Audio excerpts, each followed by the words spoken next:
We acknowledge the traditional owners of country throughout Australia and recognise their continuing connection to land, waters and culture. We pay our respects to their elders past, present and emerging. Welcome to This Song Is Yours, the podcast where we dive into the art of songwriting, celebrate the artists behind the music and explore the stories that bring their songs to life. I'm your host, Simon Fink, and as always, thank you for joining us. Our guest today on the podcast is Wafia, the LA-based, Australian-raised rising pop star who has been crafting honest and heartfelt music for the past decade. The Iraqi-Syrian songwriter has built a reputation for her deeply personal and emotionally resonant pop songs, earning admiration from artists like Pharrell Williams and Jaden Smith. Now originally set for release earlier in January, her long-awaited debut album, Promised Land, finally arrives this Friday. It's a stunning collection of songs that showcase Wafia's unique spin on pop music, touching on themes of resilience, family, life's uncertainties, and also finding solace. The record also marks a significant collaboration as it was executive produced entirely by Grammy-winning artist Sabrina Claudio, making for a beautifully intimate and sonically rich body of work. Now, in today's episode, we chat with Wafia about Promised Land and the deeply personal stories that are woven into its songs. We discuss working with Sabrina and what it was like having a contemporary guiding the creative process from behind the mixing desk. We also explore her introduction to songwriting and, of course, when we might expect to see her back in Australia for some live shows. Now, we want to say a massive thank you to Gloria for her help with today's episode. Promised Land is out this Friday, and you'll find links in the show notes on where you can pre-order or purchase the record and follow Wafia on social media. While you're there, don't forget to follow us on social media and subscribe to this very podcast. All of the support does help, so please go ahead, follow us on our socials and subscribe to this very podcast. But let's not waste any more of your time. Here is our conversation with Wafia.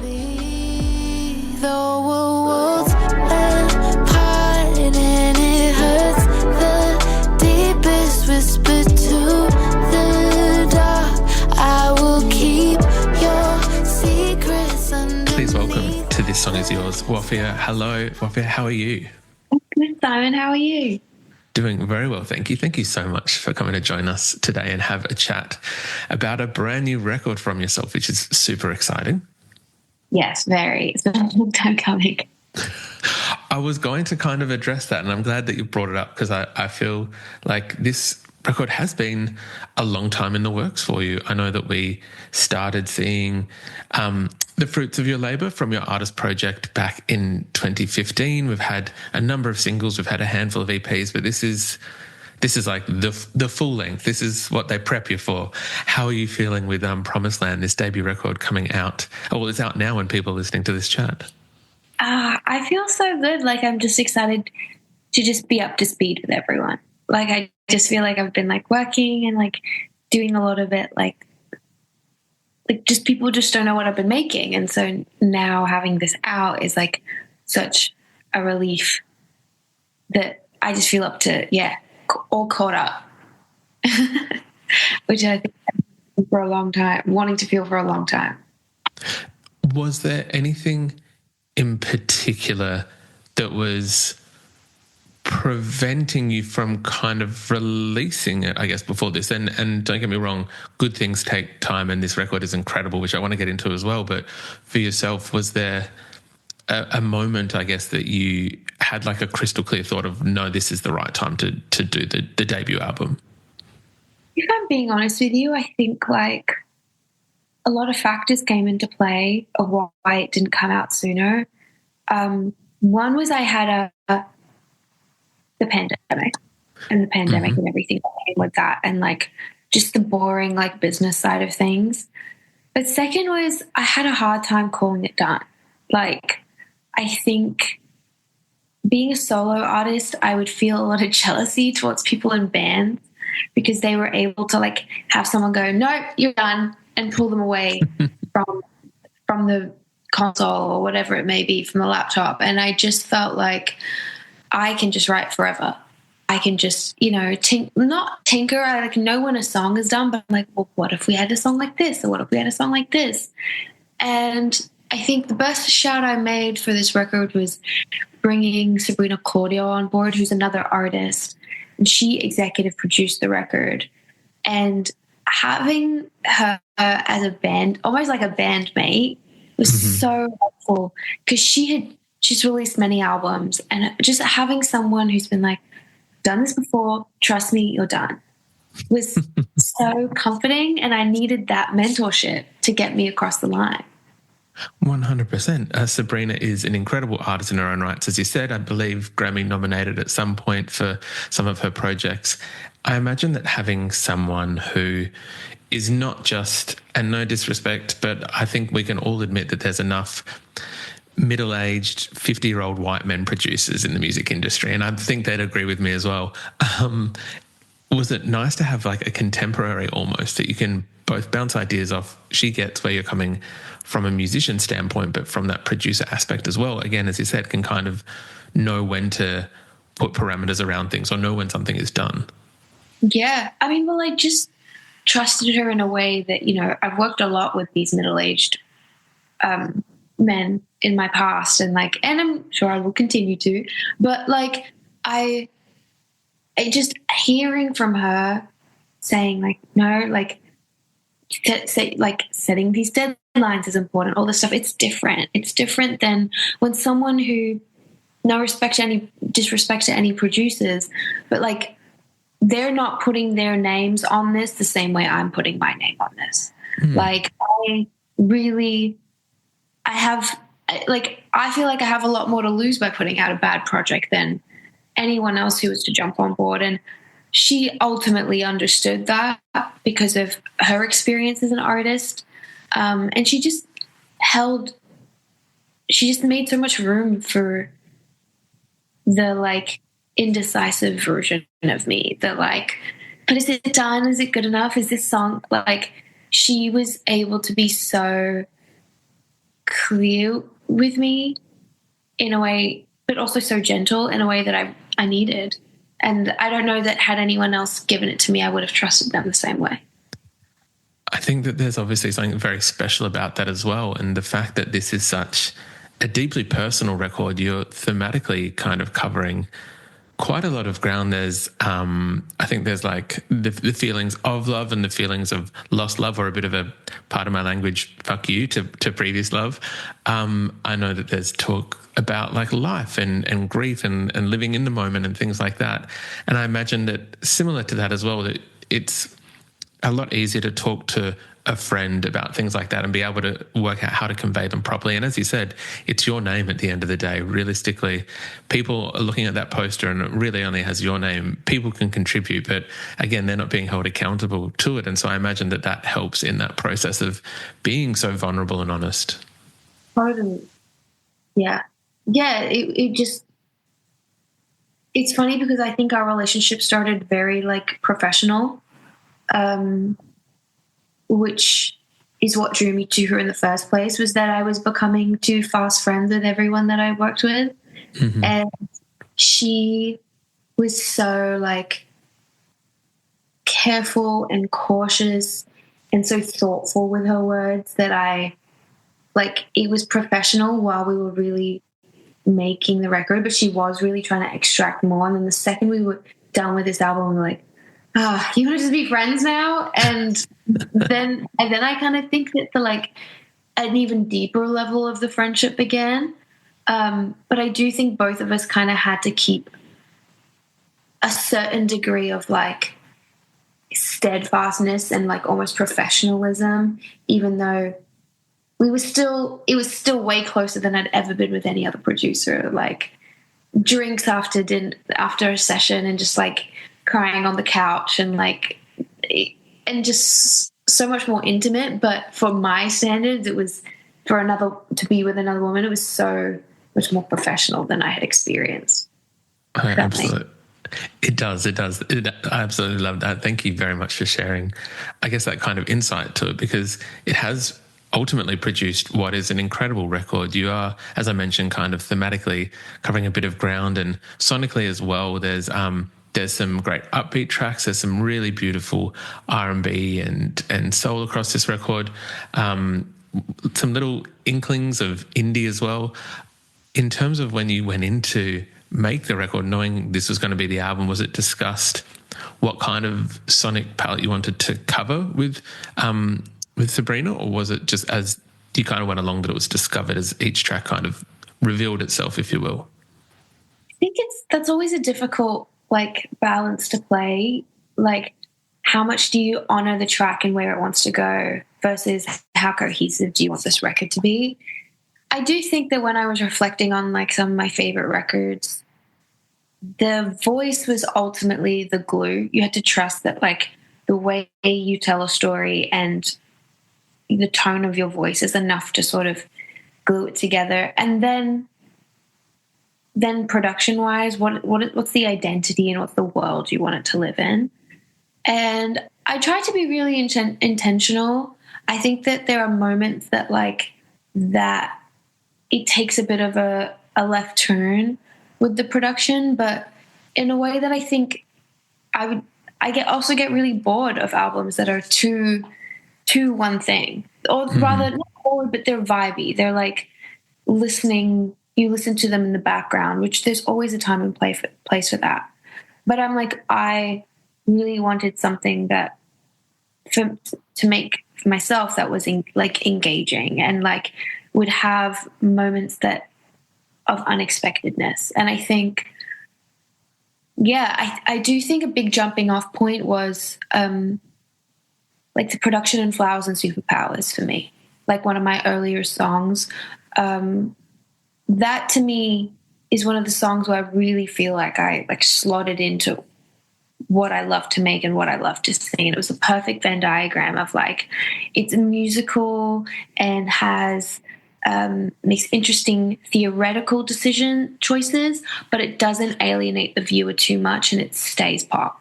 And I think that's where I tried to keep this album in that same sort of bracket. It's done beautifully well though, because it never seems to come across as a sharp left turn, or that you're kind of caught off guard by the change of sonics, I guess, in terms of covering that ground. It does still seem to very impressively work as a cohesive piece. I think I was hoping to maybe chat about one of my favourite tracks on the record, which did initially catch me off guard, but only because I found it very enchanting. It was almost lullaby-esque, and you might know what song I'm talking about. It was Dragonfly, which I think is about midway through the record, and it just kind of comes in and almost floats in, and is this beautiful, very tender song. Wondering whether you might be able to share either where that song came from or what it's about, or I guess the creation of that track. Oh my gosh, I love that one. I think one I'm most excited for people to hear. That song actually came so much later in the process. I wrote it with Sabrina and had this concept for a while of which I was drawn to because I really feel like it encapsulates the album as a whole. But it was inspired by the dragonflies migration period. So dragonflies migrate from point A to point B. Every year they do this yearly migration, but it's actually multi-generational. So the dragonflies that start at point A are not the ones that make it point B, but their offspring and their offspring's offspring are the ones that make their intended destination. And when I first read that, I was just like, oh my gosh, I feel like this tells a broader theme about my life. And a broader theme in diaspora and immigration. But also I was like, wait a second, what if I'm not even at point B yet? There's even a bigger path that I don't know that I'm using my gut to sort of follow. And I liked thinking of myself as I'm not at my intended destination yet. I'm this maybe I'm the dragonfly in between that doesn't even make it to point A to point B. And I do think that there's something so comforting about seeing myself in the world as this is going to sound intense, but not that special. And I think it makes me feel like everything's working as intended. Mm-hmm. And so, yeah, I wanted to write a song almost like to my future children, but also like my little sister, through that lens of like, you're gonna be okay. Like, just kind of follow your heart and your gut. And nature just has so many ways of like proving that to us. It is an incredible concept. Thank you very much for sharing that, because I kind of feel that I hadn't heard something that almost like addressed, I guess, that kind of concept, or that kind of, it's not even a concept, it is the process of the dragonfly, as you said. But in terms of turning into a song, I thought was very, very interesting. And it's also a really interesting way to, as you said, it kind of addresses in some way, or at least has some reflection on immigration, or like the journeys of some people within our own world. I know that you've never been one to kind of shy away from putting yourself and your personality into your music. There's another track on this record that I believe has already been released as a single, which I don't want to necessarily go into the granular details of, because I do believe it is very personal. It was called House Down. It is a stunning track. Again, that kind of stops you in your tracks. Again, so not wanting to go into the detail, but more curious, as a songwriter, how do you approach writing a song like that? Because it is extremely personal. You're putting your emotions, possibly, I guess, private moments out into the world. Wondering how what is the approach of working out how you find that balance of songwriting, making it true to you, but also keeping parts of you to yourself? Right. I mean, it's always a hard balance to strike. It's one of those that I think those kind of songs are a bit inevitable. They just sort of find their way to the page. And then it's only after that someone's like, this song should come out. Because to me, it's like, this is therapy. I'm going through the process of just like purging through a feeling.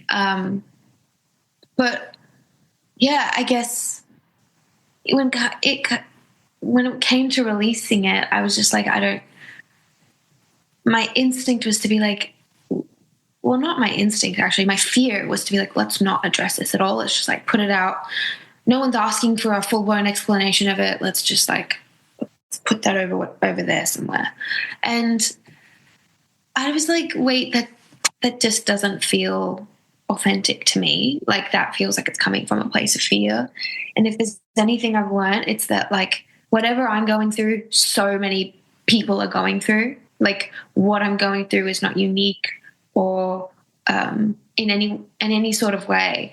And again, I find a lot of comfort in that. And so I was like, I'm just gonna share what it's, this is a song about estrangement with my father, who's also was my favorite person in the world, and also the worst possible person for me to have in my life. And like trusting that my audience and how thoughtful they are and considerate they are would be able to hold space for all those feelings too. It was such like, I sort of put that out there, not really expecting much, and to sort of the response has been so incredible. I was able to perform it on tour a couple months ago now, and like it's now the hardest song to sing because everyone's just like, I'd always put a lot of emphasis on like, oh, well, once I put this song out, how will that sit with me? And it's performing it live. That's actually way harder than anything I could have imagined. It's the hardest song to sing in the set just because it's just hard to do with, it's hard not to feel it. Of course, it is an incredibly powerful track. So I can only imagine that having to almost go through the mentality of it, revisit that world, if you will, every night or each time you're performing would be quite tolling. So look, I very much appreciate you even sharing that with us and kind of revisiting. So thank you for that. I am curious as to whether there's as you said, in terms of there are other people that have gone through things like that, so maybe not necessarily the exact specifics. Have you found, and maybe not just with this song, but with your music and some of the singles from these tracks, that there has been like a positive reaction as well, that people are finding themselves reflected in your music, or finding that there's, I guess if they've ever felt that feeling of I'm not seeing myself in music, that they're finding it in your music? Yeah, absolutely. I think almost daily I get a message like that, at least once, just being like, I needed this in some way, or this is exactly what I'm going through. And that's always so like validating. Like, it, as much as it helps them feel less alone, it helps me feel less alone. It makes me feel less like I stick out like a sore thumb moving through the world. Yeah. Totally fair. I love that. Curious, we're primarily like a songwriting podcast. In terms of, I guess, what originally drew you to songwriting, was there any particular artist that you kind of latched onto when you were younger, or thought, this is what I want to do? Yeah, I think so many. So there were so many different eras of my life. I feel like Miss Lauryn Hill was a big one. Mm-hmm. But then I went through like my indie phase, like Bon Iver, still obsessed with like Phoenix and Daughter, and just like, yeah, that's where like the soundscapes became just so interesting, and I feel like that really influenced my production choices. Yeah, I'm trying to think who else. I was just such a music fan. Like, I was just on Tumblr discovering music. Mm-hmm. Daniel Johnston, like, Jeff Buckley. Like, it was such a formative time that I approached music. And I was like, I want to try doing that. I love that though. And I think it always helps when there is like an eclectic kind of spectrum of musicians, that you're not looking at the same kind of singers or songwriters or pop artists, that you've got a really good blend of artists there that can show you different aspects of it in different ways to kind of get into it. So I kind of do love that. I know that, and I think some other listeners might know, that you've been in Los Angeles now for the last 4 years. I want to say, I think it was 2020 that you moved over there. How does it differ in terms of as a up-and-coming song, or maybe not so much up-and-coming anymore, I think maybe back then, but in terms of being a musician from Australia, our little pool of musicians and the music industry is quite limited and small compared to the behemoth that is the US music market. How have you found, I guess, working over there, and I guess what are the differences that are, I guess, glaring for someone who's come and been able to see both? Well, you know what? I kind of missed out on the whole Australia song session experience, I feel like. Just because I was living in Brisbane, and it was like a bit of a scene, but it was more like, it was very indie pop. And I just didn't feel like that resonated with me. It was just very like guitar driven, and I knew like I wasn't trying to do that. Like, it was very bandy rather. And then Sydney felt so pop in its approach that I don't think I ever really did a single session in Sydney. And so the only two people that I worked with in Australia while I was there was Taku, who was in Perth, and then a guy named Jack Vansett who goes by Thruppence in Melbourne. And it was almost, that was it. Like, and I would only fly in for the time that I had a session, and I would leave. So I always associated, if I want to songwrite with other people, I have to get on a flight. So then make the jump to flying to LA just didn't feel, to do sessions didn't feel that foreign. And yeah, I never fully immersed myself in the songwriting scene in Australia, but here it's just, I do love, one, there are so many Australians here. Like, I work with so many Australians often, like Sarah Aarons here, and I feel really keto. So I'm super grateful for that. But yeah, I just like that.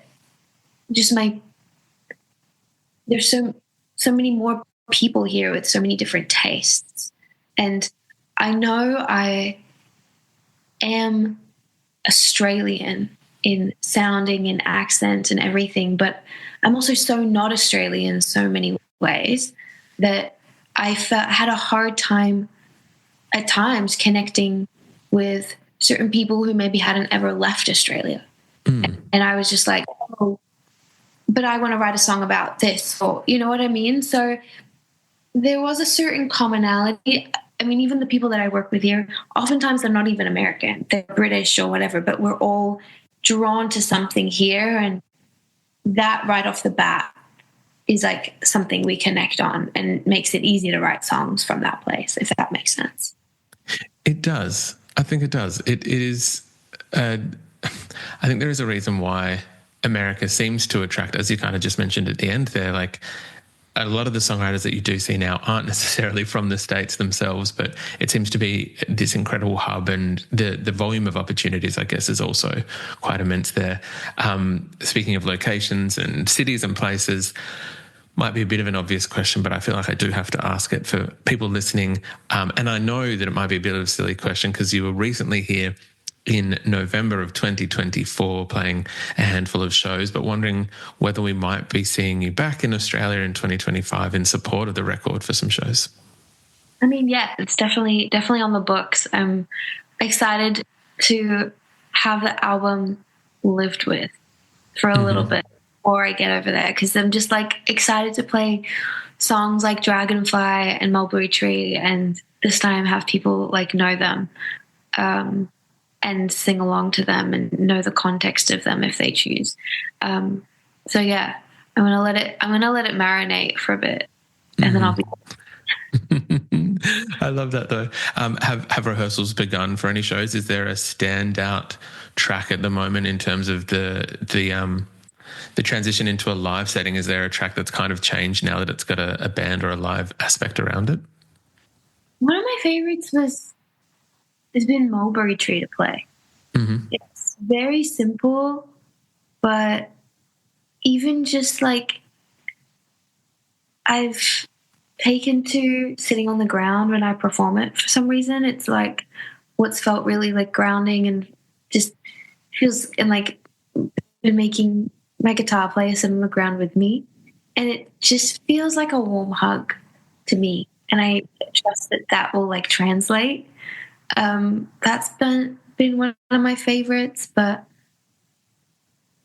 yeah, I'm excited to like, and sad shit, I would say, part of my language, but yeah, that one's also just so much fun to play live.